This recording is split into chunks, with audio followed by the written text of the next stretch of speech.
হরে কৃষ্ণ বন্ধুরা, সনাতন ধর্মে কারোর মৃত্যু হলে তার সন্তান সন্ততিরা অশৌচ পালন করার পর আত্মার শান্তি কামনা করার জন্য শ্রাদ্ধ শান্তি করেন।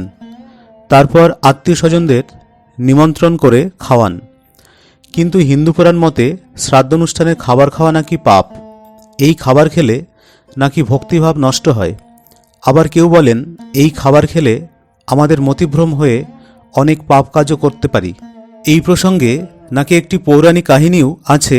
শ্রাদ্ধ বাড়িতে খাওয়ার অপকারিতা বোঝাতে বৈষ্ণব গুরুরা যে গল্পটি বলে থাকেন সেটাই একবার শুনে নেওয়া যাক।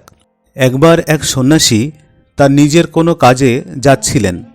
যাওয়ার পথে ক্লান্ত হয়ে আশ্রয় নিয়েছিলেন এক ব্রাহ্মণের বাড়িতে। সেই ব্রাহ্মণ তাকে আপ্যায়ন করলেন আর সন্ন্যাসী নিজে অন্ন রান্না করে খেলেন। তারপর ব্রাহ্মণ সন্ন্যাসীকে তার কুলদেবতাকে দেখান, যাকে তিনি অনেক গয়না দিয়ে সাজিয়ে রাখতেন। সেই সন্ন্যাসী সেই রাতের মধ্যেই সব গয়না নিয়ে পালায়। পরদিন ব্রাহ্মণ উঠে তাকে না দেখতে পাওয়ায় ভাবলেন যে তিনি নিজের ইচ্ছাতেই চলে গেছেন। স্নান সেরে পুজো করতে গিয়ে ব্রাহ্মণ দেখেন তার দেবতার একটা গয়না সেখানে নেই। তখন তার বুঝতে একটু অসুবিধা হয়নি যে ওই সন্ন্যাসী সব গয়না চুরি করেছে। ব্রাহ্মণ সঙ্গে লোক পাঠান তাকে ধরে আনার জন্য। সেই সময় সন্ন্যাসী কিছুটা দূরে গিয়ে একটি গাছের তলায় বসে ভাবছিলেন যে তিনি জীবনে অনেক পুণ্য অর্জন করেছেন, কখনো কোনো খারাপ কাজ করেননি, তাও তিনি কেন চুরি করলেন? তাহলে তিনি আগের দিন রাতে ব্রাহ্মণের বাড়িতে যে অন্ন গ্রহণ করেছিলেন তাতে কি কোনো খারাপ সংসর্গ ছিল? এই ভেবে সে অগ্রসর হয় ব্রাহ্মণের বাড়ির দিকে। আর ব্রাহ্মণের পাঠানো লোকও আসে, তাকে দেখতে পেয়ে মারতে আসে। তখন সন্ন্যাসী অনেক অনুরোধ করে তাদের আটকায় আর সকলের সামনে জানতে চায় ব্রাহ্মণের কাছে সে আগের দিন রাতে যে অন্ন গ্রহণ করেছিল তা কোথা থেকে এসেছিল। ব্রাহ্মণ বললেন সেটি যজমানের বাড়িতে পাওয়া জিনিস, তিনি একজনকে শ্রাদ্ধ করেছিলেন, সেখান থেকেই পাওয়া। তারপর সন্ন্যাসী জিজ্ঞাসা করলেন যার শ্রাদ্ধ করেছিলেন সে কেমন মানুষ ছিল? তখন স্থানীয় সব লোক বলে সে এক ভয়ঙ্কর চোর ছিল।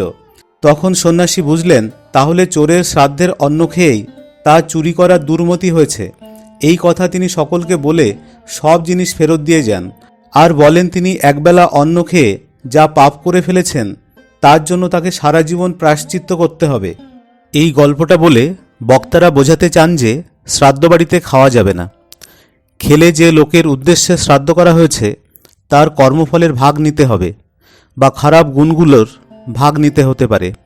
যেমন এই গল্পের মধ্যে চোরকে আনার উদ্দেশ্য হলো শ্রাদ্ধ বাড়িতে খেলে চোর হয়ে যেতে হবে। এখন প্রশ্ন হলো, এই গল্পটি আদৌ সত্য? কোন পুরাণ থেকে নেওয়া হয়েছে? সত্যি কি কর্মের ফল আরেকজন নিতে পারে? শ্রাদ্ধ বাড়িতে না খাওয়ার ফলে হিন্দু সমাজ কি ধ্বংসের পথে এগোচ্ছে না? প্রথমেই বলি, এই গল্পটি যারা পুরাণের গল্প বলছেন তারা কিন্তু কোন পুরাণ থেকে নেওয়া হয়েছে সেটা বলেন না বা বলতে পারেন না। সুতরাং জোর দিয়ে আমরা এটি পুরাণের গল্প বলে চালিয়ে দিতে পারি না। এর সত্যতা নিয়ে প্রশ্ন থেকেই যাচ্ছে। দ্বিতীয়ত, আমার যতদূর জানা কর্মের ফল কেউ নিতে পারে না। আমরা অনেক সময় বলি যেমন কর্ম তেমন ফল, অর্থাৎ যে যেমন কর্ম করে সে সেই রকমই ফল পায়। কখনো ফল ট্রান্সফার হয় বলে গীতায় শুনিনি।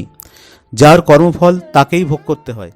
তৃতীয়ত, শ্রাদ্ধ বাড়িতে না খেলে প্রতিবেশী বা শুভানুধ্যায়ীদের সাথে সম্পর্ক নষ্ট হয়।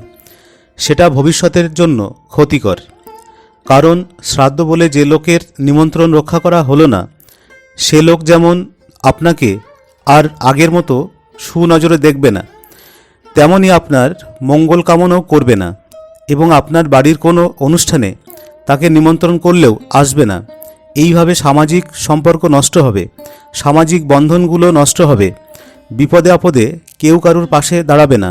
এইভাবে হিন্দু সমাজ ধীরে ধীরে ক্ষতির মুখে পড়ে ধ্বংসের পথে এগিয়ে যাবে। শ্রাদ্ধ হল পিতৃঋণ পরিশোধের একটি উপায়ের অংশ এবং মৃত ব্যক্তির পারলৌকিক মঙ্গলের একটি উপায়। মৃত ব্যক্তির আত্মার সদ্গতির জন্য তার পুত্রদেরকে এই শ্রাদ্ধ করতে হয়।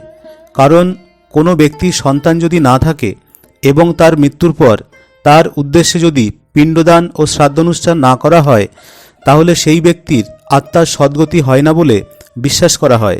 তাই মৃত ব্যক্তির আত্মার সদ্গতির জন্য পিণ্ডদান এবং শ্রাদ্ধ অনুষ্ঠান করলেই হয়।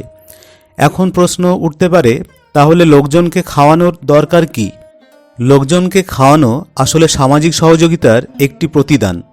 কোনো বাড়ির কোনো লোক মারা গেলে সেই বাড়ির লোকজন একা একা তার অন্ত্যেষ্টিক্রিয়া সম্পন্ন করতে পারে না।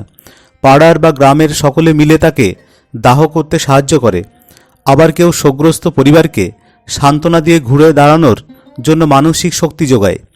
এই যে পাড়া প্রতিবেশী বা গ্রামবাসী বা আত্মীয় স্বজনদের সহানুভূতি বা সহযোগিতার মনোভাব, এই মনোভাবের প্রতিদান তাদেরকে একবেলা ভরপেট খাওয়ানো। যেহেতু কোনো কিছু খাওয়ানোর মাধ্যমেই লোকজনের সবচেয়ে বেশি সন্তুষ্ট করা যায় এবং তাদের সহযোগিতা ও সহমর্মিতা আদায় করা যায়। এইভাবে একবেলা খেয়ে লোকজন যদি মৃত ব্যক্তির পুত্রকন্যাদের উপর সন্তুষ্ট হয়, তাহলে তাদের আশীর্বাদ ওই পরিবারের উপর পড়ে, যেটা মৃত ব্যক্তির পরিবারের জন্য কল্যাণকর এবং মৃত ব্যক্তির স্বর্গপ্রাপ্তি এবং আত্মার উন্নতির জন্য সহায়ক। তাই সর্বশেষে বলি, শ্রাদ্ধ বাড়ির খাওয়া বা না খাওয়া কানে না নিয়ে নির্দ্বিধায় শ্রাদ্ধ বাড়িতে যান এবং খান। এতেই আপনার মঙ্গল, সমাজের মঙ্গল, যা সনাতন ধর্মের রীতি এবং যা বেদদ্রষ্টা মুনি ঋষিদের বিধান। ভিডিওটি যদি ভালো লেগে থাকে অবশ্যই একটি লাইক, শেয়ার ও কমেন্ট করবেন। ধন্যবাদ।